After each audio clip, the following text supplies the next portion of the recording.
Assalamualaikum warahmatullahi wabarakatuh. Kami dari kelompok 4 ekonomi ingin mempresentasikan tentang kebijakan fiskal. Pertama-tama, perkenalkan, nama saya Galih Pamungkas. Nama saya Maksudnya Badan. Saya Kasana Sabila. Saya Mawati. Saya Muhammad Fajar Syaban.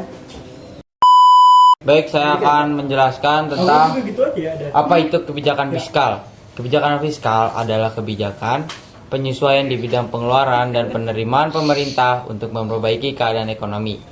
Jadi, penerimaan dan pengeluaran pemerintah merupakan faktor yang mempengaruhi tingkat perekonomian.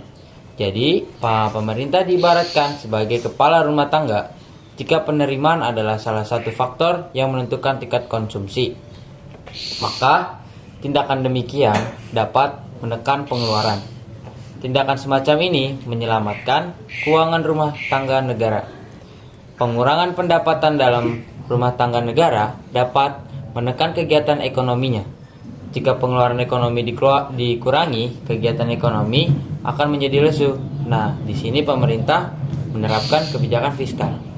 Baik, selanjutnya itu kita akan masuk ke segmen sejarah, di mana kita akan kembali ke masa lalu, tepatnya di tahun 1930 di Amerika Serikat. Pada tahun itu di Amerika itu sedang mengalami namanya Great Depression. What is the Great Depression? Great Depression itu adalah bagian dari depresi berat di mana perekonomian di Amerika Serikat itu sedang lesu, banyak resesi, inflasi dan lain-lain semacamnya. Maka dari itu seorang ilmuwan yang bernama John Maynard Keynes muncul deh di pemerintahan. Dia bilang kayak gini ke negara itu punya hak atas pengeluaran dan juga pemasukan negara. Nah, akibat dari usulan dari John Maynard Keynes itu memunculkan namanya kebijakan fiskal, di mana dengan meningkatkan pengeluaran pemerintah untuk mendorong permintaan. Baik, selanjutnya kita masuk ke peran dan juga fungsi dari kebijakan fiskal. Pertama, di sini fungsi alokasi adalah menentukan dengan tepat bagaimana dana akan dialokasikan.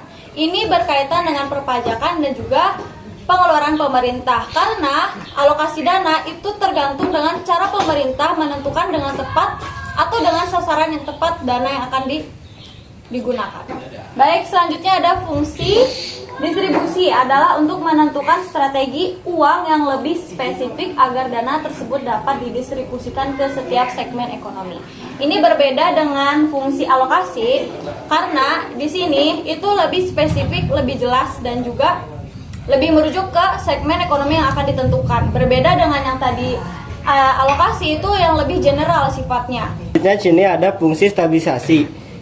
Kebijakan pemerintahan ditujukan menjaga stabilisasi perekonomian. Nah, di sini menjaga keberhasilan ekonomi berarti menjaga agar tidak terjadinya kelonjatan, kenaikan atau penurunan secara drastis atau juga fluktuasi terhadap anggaran. Selanjutnya ada fungsi pembangunan. Kebijakan fiskal yang baik dan tepat dan mengalami pembangunan dan penurunan ekonomi.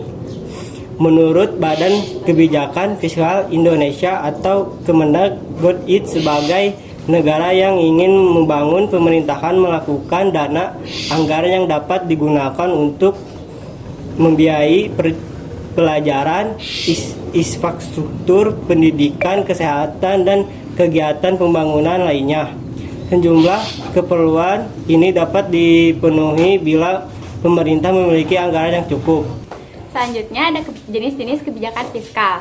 Nah, yang pertama itu ada kebijakan fiskal ekspansif, di mana kebijakan itu menggunakan pengeluaran pemerintah yang lebih tinggi dan pajaknya lebih rendah untuk menambahkan pertumbuhan PDB real. Nah, PDB itu apa sih? PDB itu produk domestik bruto yang merupakan produk yang berupa barang atau jasa yang dihasilkan dalam unit-unit produksi di dalam batas wilayah suatu negara. Selanjutnya ada kebijakan fiskal kontraktif, di mana kebijakan ini tuh menggunakan pengeluaran pemerintah yang lebih rendah tapi pajaknya lebih tinggi. Nah, tujuannya untuk menurunkan tingkat pertumbuhan PDB real. Nah, kebijakan ini tuh kebalikannya dari kebijakan fiskal ekspansif, di mana pemerintah mengurangi pengeluaran dan pajaknya itu ditingkatkan. Kondisi ini tuh dilakukan ketika perekonomiannya tuh mulai memanas agar terjadi penurunan permintaan barang atau jasa. Lalu ada politik anggaran.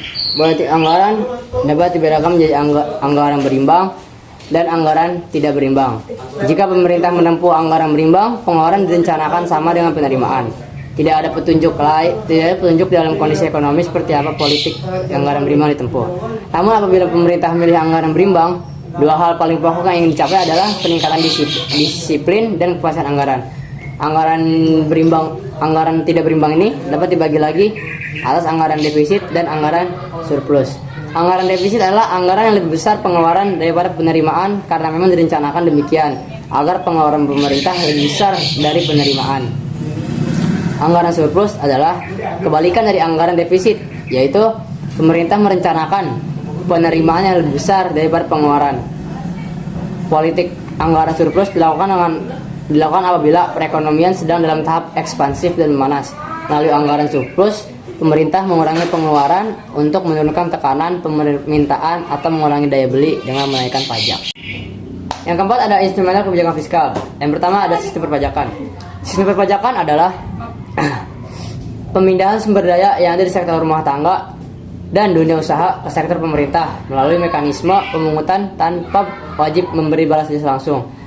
Sistem pajak ini merupakan suatu sarana dalam kebijakan fiskal untuk mengatur perekonomian. Melalui sarana perpajakan, pemerintah dapat mengatur kegiatan ekonomi. Dengan menaikkan tarif pajak, pemerintah bermaksud memperkuat kas pemerintah dan dapat memperbesar pengeluaran yang bersifat umum. Sebaliknya, jika tarif pajak dikurangi, pemerintah bermaksud memberi kesempatan perusahaan berinvestasi sekaligus meningkatkan konsumsi. Lalu yang kedua ada politik anggaran. Kebijakan anggaran dapat dibedakan menjadi anggaran berimbang dan anggaran tidak berimbang. Anggaran tidak berimbang terbagi lagi menjadi anggaran defisit dan anggaran surplus. Anggaran defisit adalah anggaran yang lebih besar pengeluaran daripada penerimaan karena memang direncanakan demikian agar pengeluaran pemerintah lebih besar dari penerimaan. Politik anggaran defisit ini dipilih jika pemerintah ingin menstimulasi pertumbuhan ekonomi. Hal ini umumnya dilakukan ketika perekonomian berada dalam keadaan resesi. Lalu ada anggaran surplus, adalah kebalikan dari anggaran defisit. Dalam anggaran surplus, pemerintah merencanakan penerimaan yang lebih besar daripada pengeluaran. Politik anggaran surplus dilakukan apabila perekonomian sedang dalam tahap ekspansif dan memanas. Melalui anggaran surplus, pemerintah mengurangi pengeluaran untuk menurunkan tekanan permintaan atau mengurangi daya beli dengan menaikkan pajak. Sekian presentasi dari kelompok kami, kurang lebihnya mohon maaf. Wassalamualaikum warahmatullahi wabarakatuh. Oh wow.